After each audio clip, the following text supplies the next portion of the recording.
अच्छा, मला सांगा, या हॉलमध्ये आत्ता या क्षणी किती धूळ असेल? खूप जास्त असेल ना? जर एकदम व्हॅक्यूम क्लीनर लावला, कोपऱ्या कोपऱ्यातून, इकडून तिकडून, तिथे वर एखादं जे उपकरण ठेवलंय त्यावर पण थोडी धूळ सापडेल. असं करून जर सगळी धूळ गोळा केली तर एक मूठभर धूळ तर नक्कीच निघेल. आणि एकदा ती जर का ती बाहेर आली तर तिचं काय होईल? ती मारली जाईल. म्हणून आता तर मजेत आहे ना धूळ.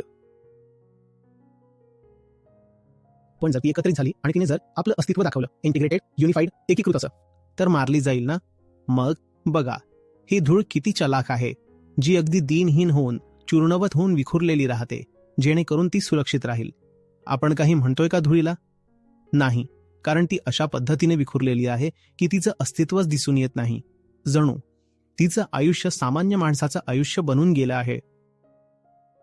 आता ती कोणालाही कसलीच हानी पोचवू शकत नाही. पोचवू शकते का? कारण विखुरलेली धूळ आहे. आणि याच धुळीला थोडा जोश येऊ देत. धुळीमध्ये थोडी अहंता जागृत होऊ देत. धुळीने म्हणू देत, मला माझं अस्तित्व दाखवायचं आहे.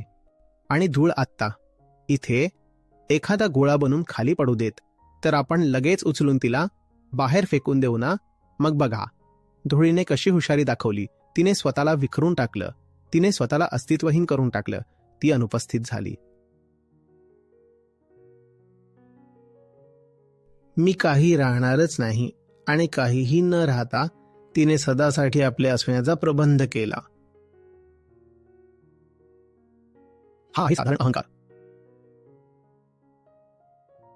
एवढा चालाख,